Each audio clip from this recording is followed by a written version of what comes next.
Hello and welcome to the Sake Notes. Hi, I'm Michelle. I am John, and we're here to talk about sake and Japan and Japanese sake.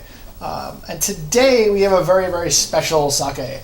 This is the Hakkaisan 3-year Snow Aged Junmai Ginjo.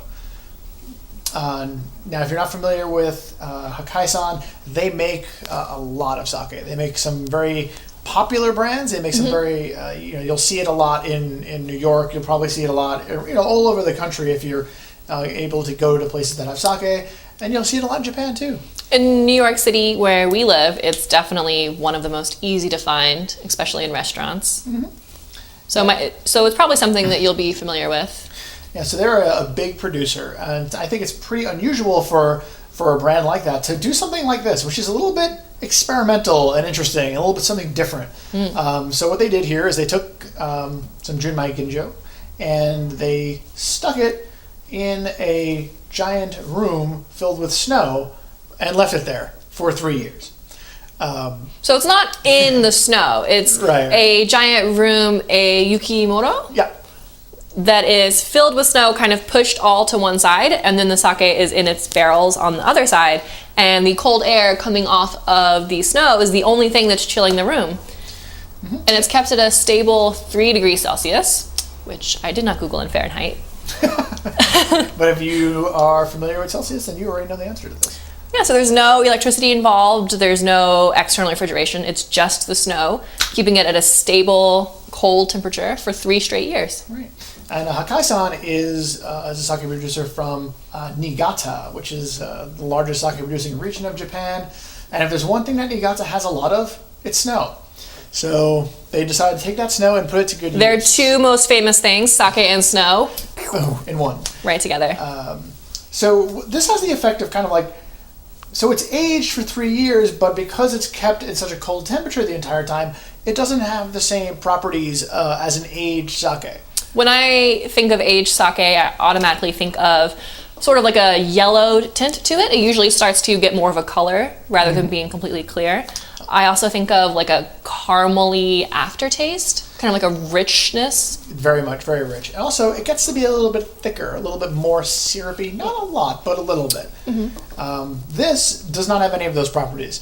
This actually gets, it gets pretty smooth. It reminds me a little bit of a Hiyoroshi, which is the autumn sake, which they will store from when they first brew it until later in the year. I believe like 6 months aged usually, and that usually brings like a mellow flavor to an otherwise more aggressive sake. And I think that's an interesting thing. Besides just trying to do something new and interesting, they are also hoping to use that aged but not quite aged flavor to pair with American style food. Is that right? Yeah. Hakkaisan does recommend this get paired with American stuff. They've been testing it out with some things and have had good results. This is not the first time I'm tasting this. Mm-hmm. I had it with a crab cake, actually. Not crab cake. I'm sorry. That's kind of like fish. With a lobster roll. Oh, that's definitely fish. But that's like an American take on your classic.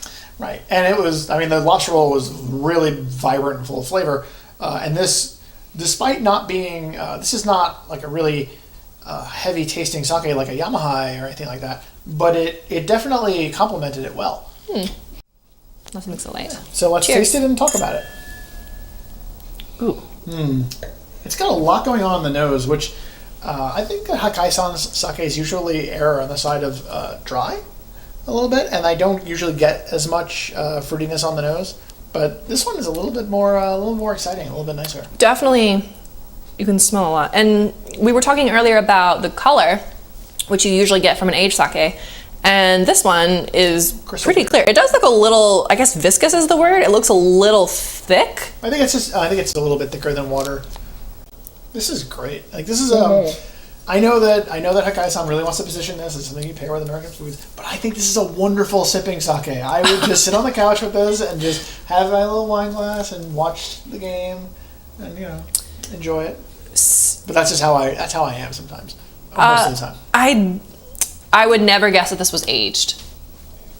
It does not, it doesn't have that thick, overpowering caramely taste to it. Yeah, it's at all. very clean, very clear.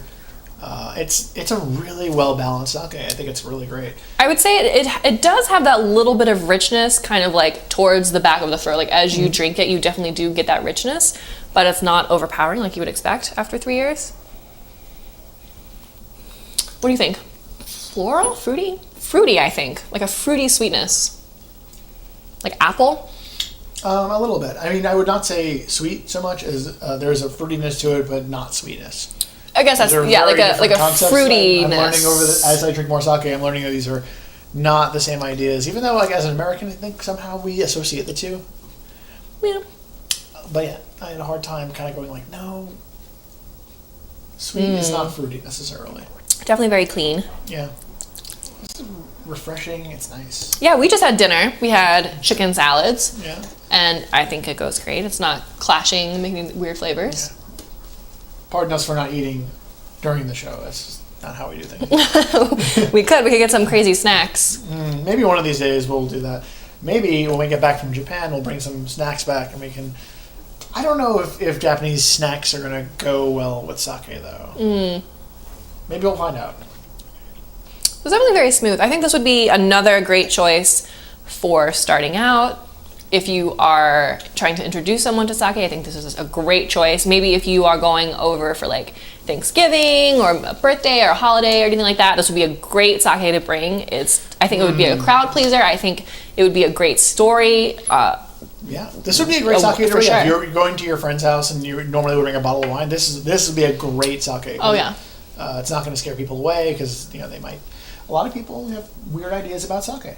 And I think this is a good one to help them clear some of those. It's definitely a bolder flavor. It's not very, very light. It has a lot to it. So it's not going to be, I think, almost too dainty is what I want to say. Do you know what I'm trying to say? Mm-hmm. A lot of times you can have a sake that's very light and floral and crisp. And I almost feel like you're just supposed to kind of sip on it, I think. Well, like a really light daiginjo will have that quality to it where it's like very, very light and crisp and, like you mentioned, very delicate. And if you try eating something with it, you're only going to really taste the alcohol. Mm-hmm. And that's not, that's a bad pairing, I think. But this, even though it's Junmai Ginjo, it definitely is something you can have with a meal, I think. And it's nice. It's really good. I really can't say enough good things about this sake. It's really tasty. I can't get over that it is aged 3 years. It's so strange to me. There is something else they're working on, though. This is not all of it. They kept a batch, and that is going to be aged, I think it's at least one batch. And that's going to be aged for another 2 years. And so they're going to have a 5-year that they're going to distribute in a couple of years and see how that turned out. I'm really kind of curious. I want to see how that ended up being. How it's going to end up being. I imagine it's going to get 5 years is going to get a little bit. It's going to start. The age is going to start to wear on. They're going to show it a little bit more, but because it's a cold age.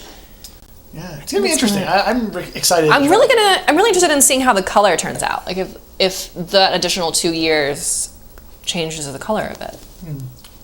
I don't want to make too many predictions. I've never seen sake age for 5 years at sub-zero temperatures, but I don't think anyone has. Yeah, and I think it's like I said, I think it's really cool, no pun, that Hakkaisan is doing something like this. They're a big brewer. They try to, they produce. They try to get what they're doing, get it right, and then produce a lot of it. Right. Mm-hmm. They want to, please as many people with their product as they can, make it and easily also accessible. make it accessible or make it available. So them doing something like this, which is like by definition is limited edition because they've only aged so many barrels of it, is really interesting and a different look for them, and that's kind of cool. I like that they're showing some flexibility that a larger brewer sometimes doesn't have. I love the design choice with this completely white bottle. That was great. Very cool. That's awesome. Yeah. So we're actually going to go to Niigata. We have our trip coming up pretty soon. Yeah. By the time you guys see this, should be right before we leave. Pretty soon. Yeah. By the time you guys see this, we'll be going in a few weeks, I think. depending on when I finish editing and get this online. But yeah, we're going to be going over to Japan. We're going to hit up Tokyo, and we're going to go to Hakata, Kyoto, Hiroshima, Fukuoka. I said Hakata, same thing. Oh. Aha. And also, we're going to stop in Osaka for a night. And maybe a map store. And maybe a map store.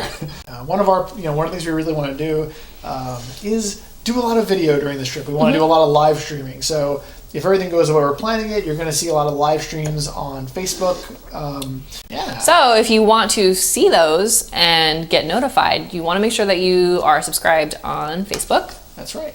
Oh yeah, so like us on Facebook and you'll get the notifications. Like on Facebook, follow on Facebook, all that. Yeah, once we're done doing the live stuff and it's archived, we're going to move it over to YouTube also, but that won't be live, that'll be when we get around to it.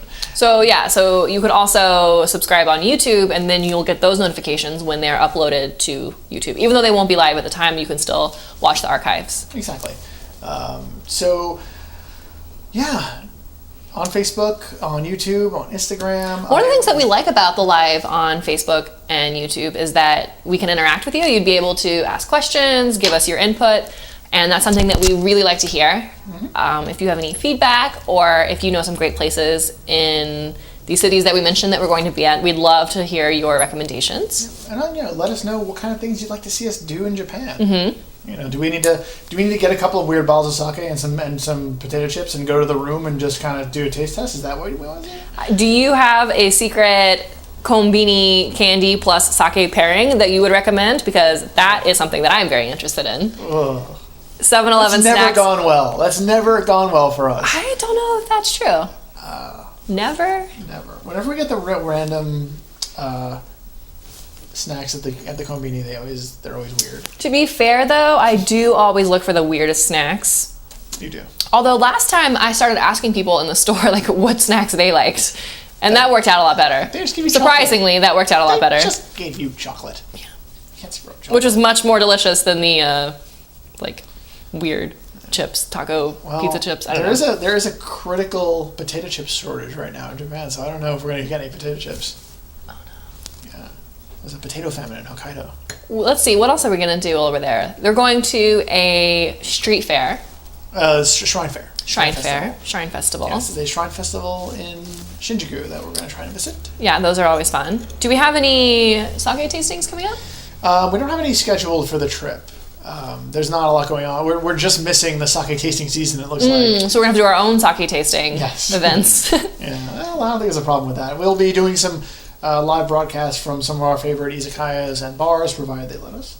We're going to find out if they will. The thing about going to Tokyo is that every time we go, we find new favorites, and then we kind of walk past interesting places, and then we go in and we're like, oh, this is great. I definitely want to hit it next year. And after going every year in a row, your list of favorites is 100% of your time. You can only physically eat so many times in a day, unfortunately. Technically, you can only drink so many times, too. Exactly. But we will push the limits of human endurance for you, our viewers. Yeah. So make sure you're following. And for the love of sake. And for the love of sake. Yes. Make sure you're following and subscribed. That way you can give us your input and your questions. And that's about that for now. We might you might see us do a test live stream sometime before we go, and then after that it's going to be us goofing off on planes and in Japan and having a good time. There's a lot that goes into the live. You got to sync up your cameras or your laptop. It's a lot. So we're probably going to do some tests. Then we have some more tests. I got a feeling we're just going to end up using our cell phones a lot for that. Probably. But cell phone cameras have come a long way.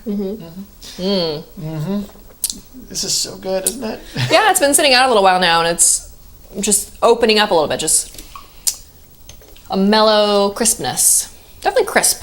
Yeah, I mean, I do think that the sake does get a little bit better when it gets a little closer to room temperature. But it was, aged in snow, so we really couldn't not do a bowl of ice with it. It just, it felt right. Unfortunately, it is not wintertime. I wanted to do some snowflakes or Christmassy themes, but it's spring. It's spring. Spring has sprung. I don't know. Thank you very much for watching. You guys are the best part of what we do here. Yeah. You guys make it happen. And that's all for this episode, I guess. That's all for this episode. Have a great night and enjoy your sake. Kanpai. We'll see you next time.